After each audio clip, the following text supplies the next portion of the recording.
This is the sound using the mic of my phone. This is my sound using this wireless microphone ni TNW. Sa halagang 1,300, pwede ka na magkaroon ng dalawang microphone at isang receiver ni TNW. Alam nyo ba, sobrang sulit talaga nito at pwedeng-pwede mo siyang ipangtapat sa mga mamahaling wireless microphone. Kita nyo naman, casing pa lang, premium quality na. Meron tong dalawang transmitter at isang receiver. Dito naman ang mga cable. Cable for camera, headset, charging cable, mobile cable, 2 WinMac, at syempre hindi mawawalang user manual. Ganito nga lang pala ilagay yung WinMac. Type-C cable naman para sa Android. Sobrang dali lang gamitin ito guys. Plug and play lang and you're good to go. At para makonect naman natin siya sa iPhone, kailangan natin tong adapter and yung mobile cable. Dito natin siya i-connect sa parang may music sign. Pag na-connect na natin, pwede na natin i-on yung receiver and transmitter. Lahat nga pala ng transmitter at receiver nito ay may clip na. Tingnan naman natin yung transmitter niya. Ito nga pala yung on and off, reverb or volume up, noise reduction and volume down, plus yung Bluetooth niya. Up to 10 hours mo nga pala to pwedeng gamitin at alam niyo ba 50 meters away ang naaabot itong microphone na to. Ito naman yung receiver niya. Meron on and off dito at sa taas naman pang-connect sa headset at OTG. Pwede rin natin i-connect yung headset sa transmitter o receiver para naman marinig natin yung tunog natin sa microphone. This is the sound using the mic of my phone. This is my sound using this wireless microphone ni TNW.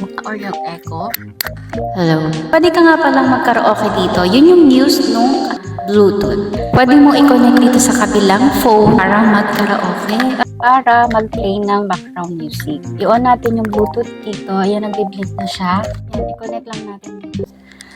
Wise men say only fools rush in, falling in love with you. Ito naman yung sounds niya kapag naka-off yung noise reduction. Ayan, maririnig nyo yung kaming aircon. Kapag in-on naman natin yung noise reduction niya, ito yung tunog. Hello. O, diba?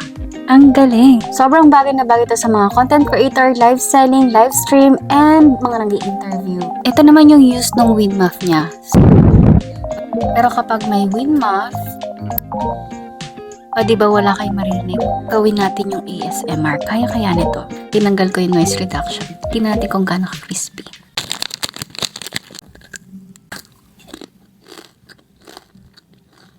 Medyo makunat na siya.